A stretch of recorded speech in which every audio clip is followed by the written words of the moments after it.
Jesus showed me my heavenly dwelling, near-death experience unveiled. I was 14 when I had an accident, cutting my leg open. An ambulance rushed me to the hospital. In that moment of impact, my life flashed before me like a fast-forwarded movie. Every detail played back in seconds. I thought of all the people I loved and regretted any past unkindness. Time seemed to slow, almost stopping. I feared I would die without a single happy memory. My childhood was marked by abuse and neglect, a sorry existence. After hours in the waiting room, bleeding, my father finally grabbed a nurse's attention. Covered head to toe in blood, my exposed kneecap needed immediate surgery. X-rays were taken, then I was swiftly prepped for surgery. As they administered the gas to sedate me, fear gripped me. I recalled my grandfather waking up mid-surgery. I inhaled deeply, hoping to avoid consciousness. But as the gas took effect, panic set in.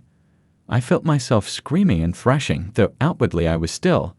"I'm still awake," I shouted internally. Suddenly, I found myself floating above, calm and weightless. I watched from the ceiling, confused yet oddly serene. A piercing noise overwhelmed me, both heard and felt. Desperate to escape, I wished myself away. In an instant, I was engulfed in darkness, deeper than any fear I'd known. Without a body, I felt lost, like in a dream without sensation. I wondered what I looked like without form. Amidst chaos, internally screaming, "I am still awake," I suddenly found myself on the ceiling, oddly serene. Weightless, I bounced between ceiling and floor as a piercing noise urged me away. Plunged into darkness, I felt lost and formless, fearing the unknown but sensing no imminent danger. A distant light gradually approached, radiating love and warmth.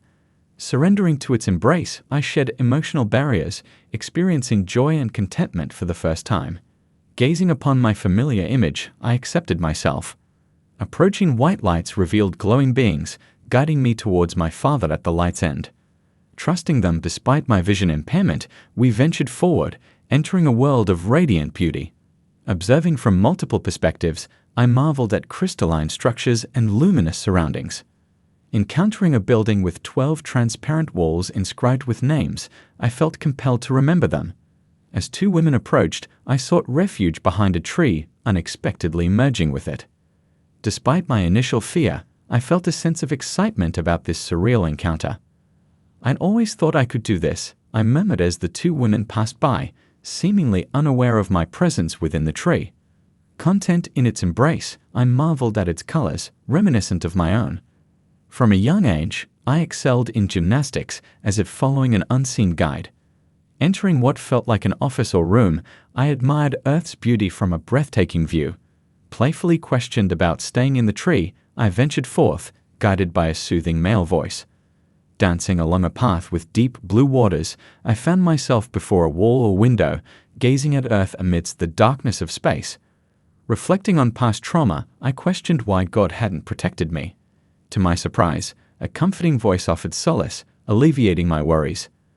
Assured of God's protection and belief in my innocence, I felt a weight lift from my spirit.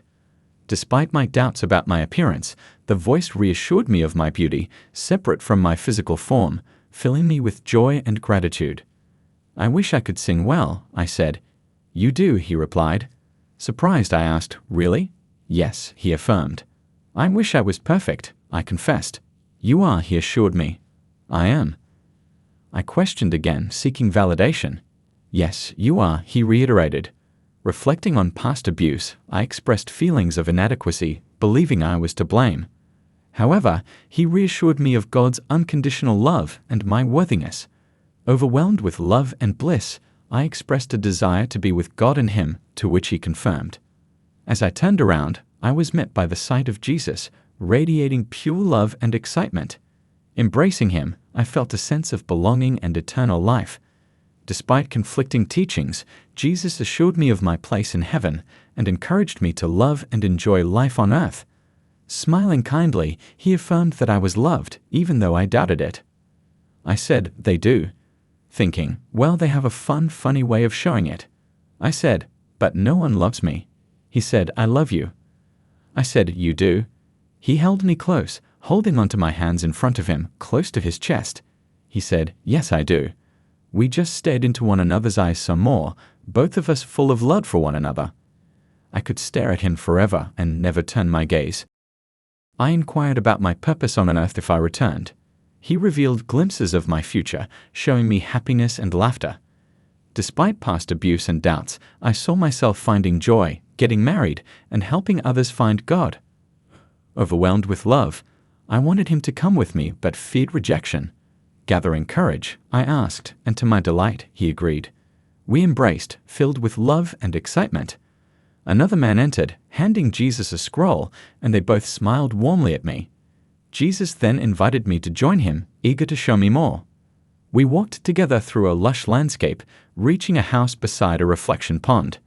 Jesus revealed it was mine, and I was filled with joy despite not seeing it fully. Sitting by the pond, I contemplated whether to return to earth, enchanted by the serene surroundings. Leaving the house, we walked hand in hand, and Jesus excitedly led me to a room filled with countless smiling people, all radiating love. They expressed their affection for me telepathically, and I regretted not interacting with them sooner. Laughing at my tree comment, Jesus and the others bid me farewell as we prepared to return to earth. I left all the people. Jesus had to do something before we set off together to come back. He said it might be a little strange or weird. I said okay. The only way to describe this is like he got into me. I could see and feel him in me. It was as if I could see through his eyes and mine at the same time. After that, we left home behind and set off back to earth.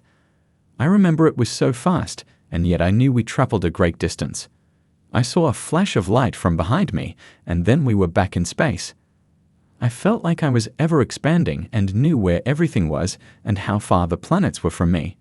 There seemed to be no boundary that I could sense or feel.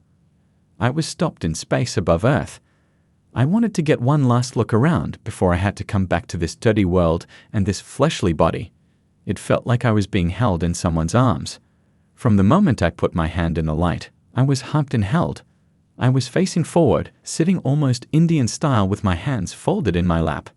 I realized I wasn't breathing, but I was still alive. Jesus told me that the body needed to breathe, not you. Then I noticed a breeze going right through me. It was so pleasant.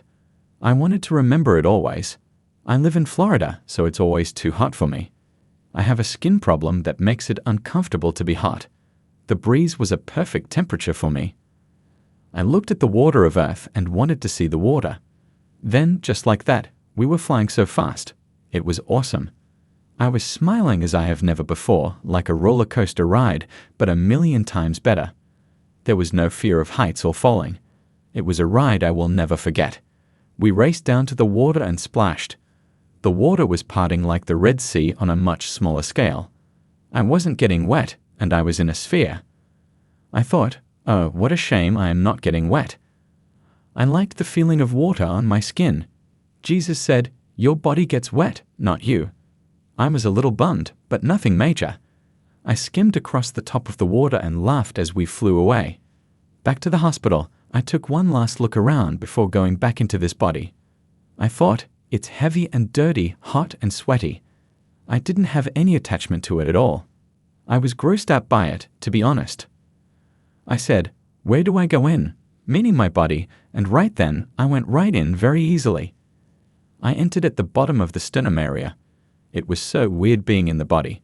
It felt more like a hollow shell on the inside and dense on the outside. I didn't know what to do when I re-entered this fleshly body. I bounced around on the inside for a few seconds, down the legs, back up the legs, down the arms, and back up the arms. I started to hear the people trying to wake me up. I couldn't talk or reconnect to this body. Jesus said, it will take just a second to reconnect with your body. I thought, okay, I will just stay in my head until I could answer. Finally, I said, does anyone have a breath mint? They told me I couldn't have anything, not even water. Ice chips were the only thing I could have. I thought my breath was pretty bad. I went through every mint, gum, and mouthwash I could remember. They were pretty annoyed with me. I just didn't want to have bad breath and answer questions with them in my face. I got taken to my hospital room where my father was waiting for me. I was looking around for Jesus and I didn't see him. I thought for sure he would walk right through the door. I never saw him again, and I am still looking until we meet again, I suppose. I will wait forever to see him again. It took me almost a year to learn how to walk again. My life changed after this happened. I am forever changed by the love Jesus showed me.